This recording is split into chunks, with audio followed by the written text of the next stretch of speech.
जय हिंद दोस्तों, स्वागत है आप सभी का आज के इस वीडियो में। मैं हूं मयूर मोगरे। तो आज है 17 जनवरी। चलिए न्यूज़पेपर कवर करते हैं 10 मिनट में। तो यहाँ पर अकेडमी ऐप अगर आपने डाउनलोड नहीं किया है तो ज़रूर कीजिए। यहाँ पर आपको जीएस 1, 2, 3, 4 सभी कोर्सेज देखने को मिलेंगे। हाईएस्ट क्वालिटी कंटेंट है, प्रीलिम्स मेन दोनों ओरिएंटेड है। तो डाउनलोड कीजिए अकेडमी ऐप और वीडियोज़ को एंजॉय कीजिए। आज देखिए, आज दो जो बेसिकली आर्टिकल्स है ना, ये बहुत इंपॉर्टेंट है। मतलब ये दो आर्टिकल्स में हम काफ़ी जो जजमेंट्स है जो सुप्रीम कोर्ट के रहे हैं उनको भी डिस्कस करेंगे। और एग्ज़ाम में इस पर क्वेश्चंस पूछे जाने की संभावना काफ़ी ज़्यादा है। तो पूरे न्यूज़पेपर में न्यूज़ तो कोई ऐसी नहीं है खास जो हमने कवर नहीं की है। काफ़ी सारी ऐसी न्यूज़ है जो हमने ऑलरेडी कवर की भी है। लेकिन यहाँ पर जैसे मालदीव्स का जो है, मालदीव्स का जो लफड़ा चल रहा है, तो उसके बारे में भी एक आर्टिकल आया हुआ है जो हमने ऑलरेडी कवर किया हुआ है। तो ऐसे जो एग्ज़ाम के लिए इंपॉर्टेंट नहीं है और ऐसे काफ़ी सारी चीज़ें हैं, लेकिन यहाँ पर ये जो दो है ये बहुत अति इम्पॉर्टेंट है। अब जो दूसरा हमारा है, जो दूसरा वाला हम कवर करेंगे, एक तो ये है और जो दूसरा वाला है उस पर तो मैं 3D, क्योंकि आप सभी को पता है 3D एनिमेशन के ज़रिए पूरी पॉलिटी की सीरीज़ में आपके सामने ला रहा हूँ। तो ये पॉलिटी की सीरीज़ आप ज़रूर देखिएगा, इससे आपके सारे कॉन्सेप्ट जो है वो क्लियर हो जाएंगे।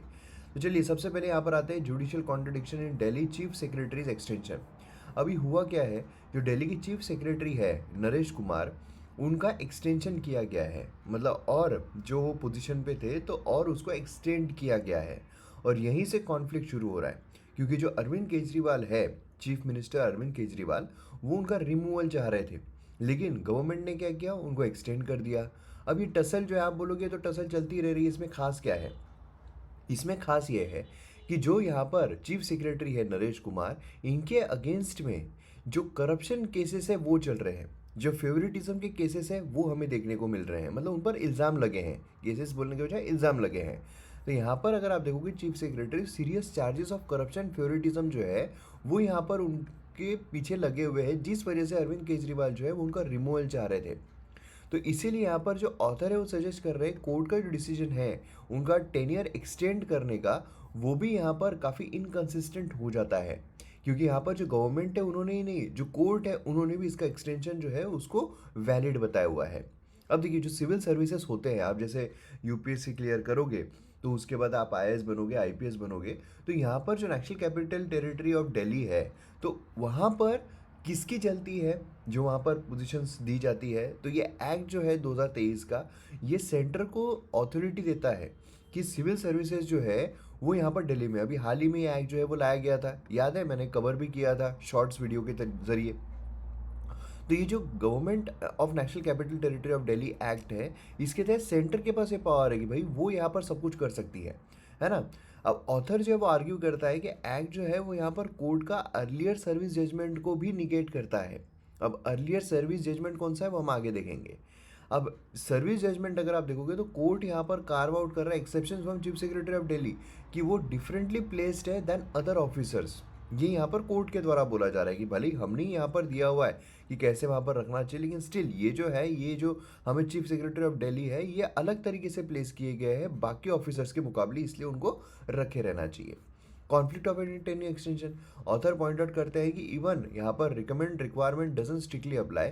एक्सटेंशन जो है चीफ सेक्रेटरी टेन्योर का, वो फुल जस्टिफिकेशन जो उसकी ज़रूरत है एंड पब्लिक इंटरेस्ट, क्योंकि ऑलरेडी जब सीरियस चार्जेस लग रहे हैं करप्शन के, तो कैसे आप उनको रख सकते हो। अब इसमें रोल ऑफ चीफ सेक्रेटरी है रोयप्पा केस। रोयप्पा केस जो है, जब चीफ सेक्रेटरी का रोल डिफाइन करता है as a position of great confidence. ये हम केस को आगे देखेंगे, ये हमारा कंप्लीट होने के बाद। अब यहाँ पर आप देखोगे तो ये पूरा रोयप्पा केस जो है उसका यहाँ पर हवाला दिया गया है, ठीक है। अब देखिए रोयप्पा केस क्या है, ऑफिशियली इसको E P Royappa versus state of Tamil Nadu and N R ये केस कहा जाता है। लैंडमार्क केस है। क्यों लैंडमार्क केस है? क्योंकि ईपी रोयप्पा जो है सीनियर मेंबर थे इंडियन एडमिनिस्ट्रेटिव सर्विस के, तमिलनाडु में आईएएस थे।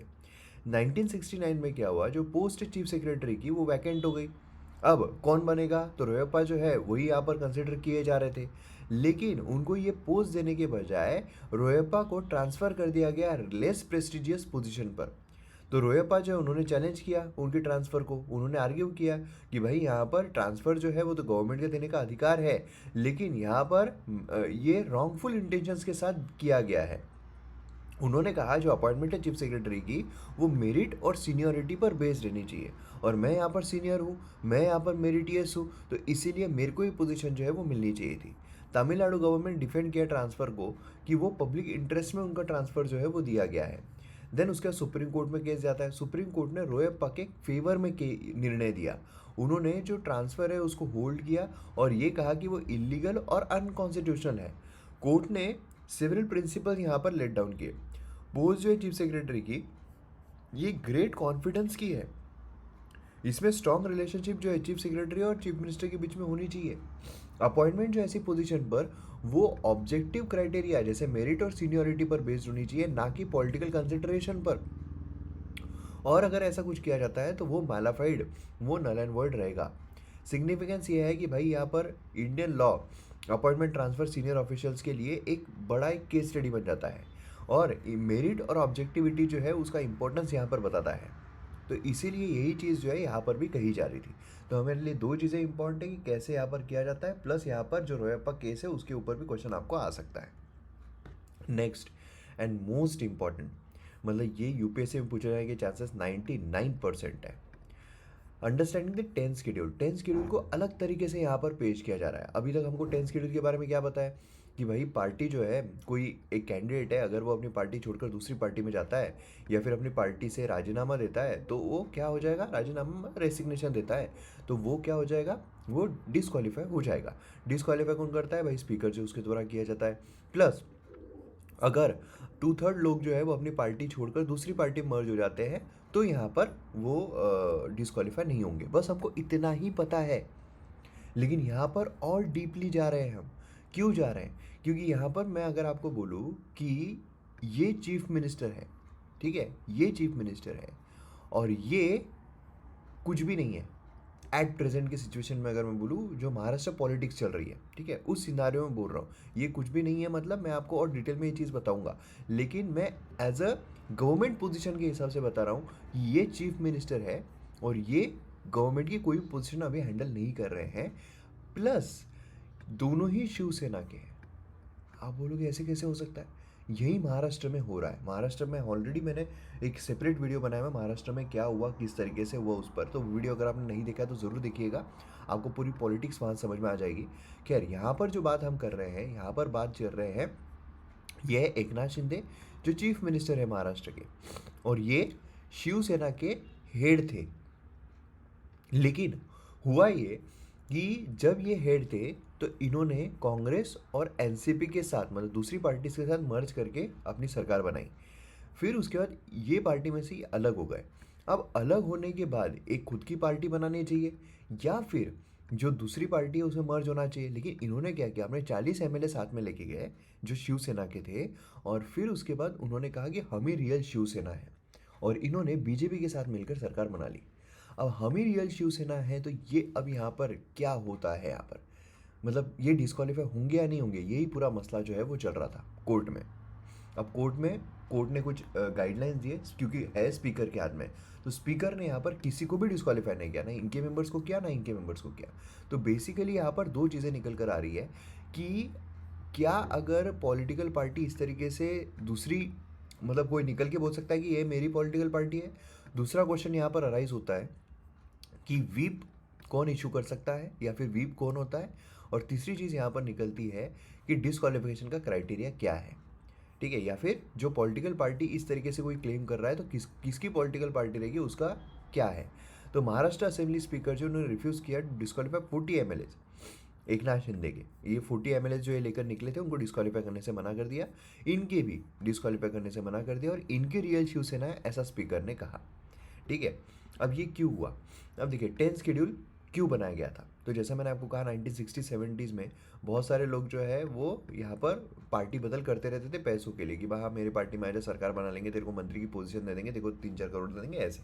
तो इसको रोकने के लिए 52nd कॉन्स्टिट्यूशनल अमेंडमेंट एक्ट लाया गया, एंटी डिफेक्शन लॉ 10 शेड्यूल लाया गया 1985। अब ये जो शेड्यूल है प्रोवाइड करता है house of parliament and state legislature को, जो वॉलंटरी अपनी मेंबरशिप दे रहा है पॉलिटिकल पार्टी से, या फिर अपने पॉलिटिकल पार्टी ने जो कहा है उसके अगेंस्ट में वोट करता है, तो उसको डिसक्वालीफाई कर दिया जाएगा। अब ये जो इंस्ट्रक्शन है कि पॉलिटिकल पार्टी क्या कह रही है, वो व्हीप के जरिए होता है। व्हीप जो है वो इशू करती है पॉलिटिकल पार्टी। अब व्हीप कौन होता है, मेंबर ऑफ लेजिस्लेटिव पार्टी, ठीक है, जिसका लेजिस्लेचर में इंसान है उसकी पार्टी। अब ये किसके द्वारा अपॉइंट किया जाता है? रिस्पेक्टिव पॉलिटिकल पार्टी के द्वारा। ठीक है, यहाँ पर ये समझ लीजिए अगर कोई चीफ मिनिस्टर है, ठीक है, तो उसके द्वारा अपॉइंट नहीं किया जाएगा, पॉलिटिकल पार्टी के द्वारा किया जाएगा। तो पॉलिटिकल पार्टी का जो हेड रहेगा उसके द्वारा व्हीप इशू किया जाएगा। यहीं से पूरे कॉन्फ्लिक्ट हो रहा है। पॉलिटिकल पार्टी एंटायर ऑर्गेनाइजेशन है जिसमें लेजिस्लेटर भी होते हैं और जो बाकी मेंबर्स हैं वो भी होते हैं। लेकिन जो लेजिस्लेचर है उसमें कौन है? सिर्फ और सिर्फ जो हाउस में बैठे हुए लोग हैं वही है। अब ये जो 10 शेड्यूल है ओरिजिनली यहाँ पर 2 एक्सेप्शंस प्रोवाइड करता था। पहला तो 1/3 मेंबर जो है लेजिस्लेचर पार्टी के वो अगर स्प्लिट होते हैं और सेपरेट ग्रुप बनाते हैं, मतलब समझ लीजिए कि अगर 90 हैं तो उसके 1/3 लोग अगर निकलते हैं और वो एक अपना ग्रुप बना लेते हैं तो वो डिस्क्वालीफाई नहीं होंगे। पैरा 3 में था। सेकंड था अगर पॉलिटिकल पार्टी में किसी पॉलिटिकल पार्टी में मर्ज हो जाते हैं 2/3 मेंबर्स, ठीक है, 2/3 अगर मर्ज हो जाते हैं तो यहाँ पर भी जो डिस्क्वालिफिकेशन है वो नहीं होगा। ये पैरा 4 में था। अब देखिए पैरा 3 जो है उसको ओमिट कर दिया गया था 2003 में और स्ट्रिक्ट बनाने के लिए, मतलब 1/3 वाला मैटर जो है वो यहाँ पर था ही नहीं। तो 2/3 लोग अगर किसी और पॉलिटिकल पार्टी में मर्ज होते हैं तो वो डिस्क्वालीफाई नहीं होंगे। लेकिन यहाँ पर 2/3 भले ही निकले हो ना निकले हो, लेकिन मैटर ये है कि किसी और पॉलिटिकल पार्टी में मर्ज ही नहीं हुए। उन्होंने तो बोल दिया कि यही हमारी रियल शिवसेना है। प्रॉब्लम ये है। तो पैरा 3 जो डिलीट किया गया था, 2/3 मेंबर यहाँ पर क्लेम करना चाहिए original party in order to escape disqualification, यहाँ पर वो क्लेम कर रहे हैं। 2/3 मेंबर जो है legislature party of national political party merge them से another political party escape disqualification, ये भी होता रहता था, है ना। तो अब यहाँ पर supreme court versus speaker of Manipur recommended parliament amend the constitution की इंडिपेंडेंट ट्रिब्यूनल के पास दिया जाए, क्योंकि ये मैटर जो है बहुत गहरा है, किसी एक के हाथ से पॉलिटिकल पार्टी जा रही है ना। तो इसलिए ऐसा है कि इंडिपेंडेंट ट्रिब्यूनल बनाया जाए जिसको जजेस हेड करेंगे और वो डिसाइड करना चाहिए, ना कि स्पीकर के हाथ में रखना चाहिए कि भाई वो डिसाइड करे डिस्क्वालिफिकेशन के बारे में। तो ये हमें देखने को मिलता है। तो रिफॉर्म्स क्या ज़रूरी है? अब देखिए यहाँ पर एक केस हुआ था, यहाँ पर Sadiq Ali versus election of India. इसमें सुप्रीम कोर्ट जो है उन्होंने 3 टेस्ट फार्मूला दिया था कि भाई किसकी रियल पॉलिटिकल पार्टी है वो देखने के लिए। ये बहुत इंपॉर्टेंट है। पहला ऑर्गेनाइजेशन सेटअप टेस्ट। कोर्ट ने कंसिडर करना चाहिए कि भाई मतलब कोर्ट ने कंसिडर किया कि ऑर्गेनाइजेशन सेटअप कैसा है, उसका स्ट्रक्चर, कंपोजिशन, हायरार्की कैसी है, उसका जो पार्टी का कॉन्स्टिट्यूशन है वो क्या कहता है। देन लेजिस्लेटिव पार्टी टेस्ट कि लेजिस्लेचर में किसके ज़्यादा है, तो यहाँ पर तो वो एकनाथ शिंदे के बैठते हैं। Public recognition test. अब पब्लिक रिकग्निशन का प्रॉब्लम यह है कि भाई पब्लिक किसको सपोर्ट कर रही है, या फिर जो पार्टी के मेंबर्स है वो किसको सपोर्ट कर रहे हैं, कौन से फैक्शन को सपोर्ट कर रहे हैं, तो पार्टी के फॉलोअर्स किसको सपोर्ट कर रहे हैं, तो ये देखना भी काफ़ी मुश्किल हो जाता है। ऑर्गेनाइजेशन सेटअप कैसा है, तो यही तीनों के आधार पर जो स्पीकर है महाराष्ट्र के, उन्होंने कहा कि भाई मैंने इसी आधार पर निर्णय लिया है कि एकनाथ शिंदे जो है उनकी रियल शिवसेना है। तो ये पूरा किस्सा हमें देखने को मिलता है। तो यहाँ पर हमारा वीडियो खत्म होता है। वीडियो शेयर जरूर कीजिए। मिलते हैं अगले वीडियो में। जय हिंद।